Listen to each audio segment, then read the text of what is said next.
ಮಾಜಿ ಸಚಿವ ಎಚ್.ಎಂ. ರೇವಣ್ಣ ಪುತ್ರನ ಕಾರು ಅಪಘಾತ ಆಗಿದೆ ಅನ್ನೋ ಮಾಹಿತಿ ಲಭ್ಯವಾಗ್ತಾ ಇದೆ.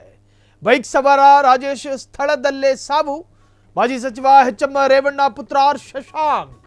ಮಾಜಿ ಸಚಿವ ಎಚ್.ಎಂ. ರೇವಣ್ಣ ಪುತ್ರರ ಕಾರು ಅಪಘಾತ, ಬೈಕ್ ಸವಾರ ರಾಜೇಶ್ ಸ್ಥಳದಲ್ಲೇ ಸಾವನ್ನಪ್ಪಿದ್ದಾರೆ ಅನ್ನುವಂಥ ಮಾಹಿತಿ. ನಿಜಕ್ಕೂ ಕೂಡ ಅತ್ಯಂತ ದುರಂತಮಯ ಸಂಗತಿ. ಮಾಜಿ ಸಚಿವ ಎಚ್.ಎಂ. ರೇವಣ್ಣರ ಪುತ್ರ ಆರ್ ಶಶಾಂಕ್ ಎಂದು ಗುರುತಿಸಲಾಗಿದೆ. ರಾಮನಗರದ ಮಾಗಡಿ ತಾಲೂಕಿನ ಗುಡೇಮಾರನಹಳ್ಳಿ ಆ ಭಾಗದಲ್ಲಿ ನಡೆದಿರುವಂತಹ ಘಟನೆ ಇದು. ಆರ್ ಶಶಾಂಕ್ ಒಡೆತನದ ಕಾರು ಎಂದು ತಿಳಿದು ಬಂದಿದೆ. ಮಾಜಿ ಸಚಿವ ನಿಮಗೆ ಗೊತ್ತಿರೋ ಹಾಗೆ ಎಚ್.ಎಂ. ರೇವಣ್ಣ ಅವರ ಪುತ್ರ ಆರ್ ಶಶಾಂಕ್ ಕಾರ್ ಚಲಾಯಿಸ್ತಾ ಇದ್ರೇನು. ಕುದೂರು ಪೊಲೀಸ್ ಠಾಣೆಯಲ್ಲಿ ಪ್ರಕರಣ ದಾಖಲಾಗಿದೆ. ತನಿಖೆಯಲ್ಲಿ ಹೊಸ ವಿವರಗಳು ಬಹಿರಂಗ ಆಗುವ ನಿರೀಕ್ಷೆ ಇದೆ, ಇನ್ನೂ ಕೂಡ ಹೊರಬಿದ್ದಿಲ್ಲ. ಜೊತೆಗೆ ಕಾರನ್ನ ರೇವಣ್ಣನ ಪುತ್ರ ಆರ್ ಶಶಾಂಕ್ ಚಾಲನೆ ಮಾಡ್ತಾ ಇದ್ರಂತೆ.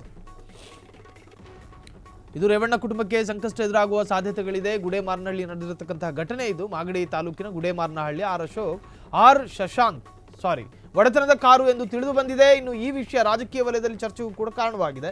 ಕುದೂರು ಪೊಲೀಸ್ ಠಾಣೆಯಲ್ಲಿ ಪ್ರಕರಣ ದಾಖಲಾಗಿದ್ದು ತನಿಖೆಯಲ್ಲಿ ಹೊಸ ವಿವರಗಳು ಇನ್ನೂ ಕೂಡ ಕಲೆ ಹಾಕಬೇಕು.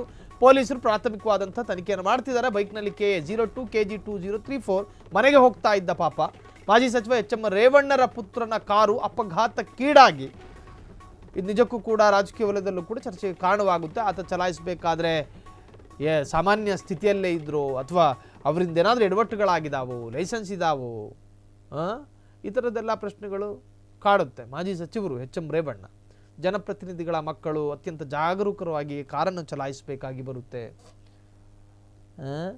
ಒಬ್ಬ ಸಾಮಾನ್ಯ ಮೃತ ನೋಡಿ, ಬೈಕ್ ಸವಾರ ಮನೆಗೆ ಹೋಗ್ತಿದ್ದಂತೆ. ಇಲ್ಲಿ ಎಚ್.ಎಂ. ರೇವಣ್ಣನ ಮಗನ ಕತೆ ಹೇಳ್ತಾ ಇಲ್ಲ ನಾವು ಎನ್.ಎ. ಹ್ಯಾರಿಸ್ನ ಪುತ್ರನ ಕತೆಗಳನ್ನು ಸಾಕಷ್ಟು ನೋಡಿದ್ದೀವಿ, ವರದಿಗಳನ್ನು ಮಾಡಿದ್ದೀವಿ.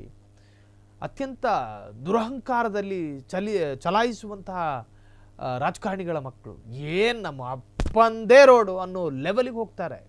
ರೋಡಲ್ಲಿ ಅವರೊಬ್ಬರು ಯಕಶ್ಚಿತ್ ಒಬ್ಬ ಶಾಸಕರಾಗಿರ್ತಾರೆ ಅಥವಾ ಸಚಿವರಾಗಿರ್ತಾರೆ.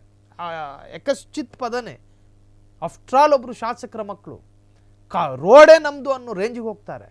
ಸೊ ಅಮಾಯಕರು ಬಲಿಯಾಗ್ಬಿಡ್ತಾರೆ. ಆದರೆ ಎಚ್.ಎಂ. ರೇವಣ್ಣನ ಪುತ್ರನ ವಿಚಾರದಲ್ಲಿ ಏನಾಗಿದೆ ಅನ್ನೋದು ಪೊಲೀಸರು ಮಾಹಿತಿಯನ್ನು ಕೊಡಬೇಕು. ಎಚ್.ಎಂ. ರೇವಣ್ಣನ ಪುತ್ರ ಅಲ್ಲೇನಾದರೂ ನಿಯಮಗಳನ್ನು ಉಲ್ಲಂಘನೆ ಮಾಡಿದ್ರ ಅದು ನಾವು ಈಗಲೇ ಹೇಳೋದಕ್ಕೆ ಸಾಧ್ಯ ಇಲ್ಲ. ನಿನ್ನೆ ರಾತ್ರಿ ಸುಮಾರು 10:00ವರೆಗೆ ನಡೆದಿರೋ ಘಟನೆ ಎಂದು ಹೇಳಲಾಗ್ತಾ ಇದೆ. ಈಗಾಗಲೇ ಸಂಬಂಧಪಟ್ಟಂಥ ಕುಟುಂಬಸ್ಥರ ಆಕ್ರಂದನವೂ ಕೂಡ ಮುಗಿಲು ಮುಟ್ಟಿದೆ. ಈಗಾಗಲೇ ಎಚ್.ಎಂ. ರೇವಣ್ಣರ ಪುತ್ರರನ್ನ ತನಿಖೆಗೆ ಒಳಪಡಿಸಲಾಗುತ್ತಾ ಅನ್ನೋದನ್ನ ಕಾದು ನೋಡಬೇಕು. ಕ್ಷಣ ಕ್ಷಣದ ಸುದ್ದಿಗಳಿಗಾಗಿ ಫ್ರೀಡಂ ಟಿವಿ ಸಬ್ಸ್ಕ್ರೈಬ್ ಮಾಡಿ, ಲೈಕ್ ಮಾಡಿ ಹಾಗೂ ಫಾಲೋ ಮಾಡಿ. ಹೊಸ ಸುದ್ದಿಗಳ ನೋಟಿಫಿಕೇಶನ್ಗಾಗಿ ಬೆಲ್ ಐಕಾನ್ ಮೇಲೆ ಕ್ಲಿಕ್ ಮಾಡಿ.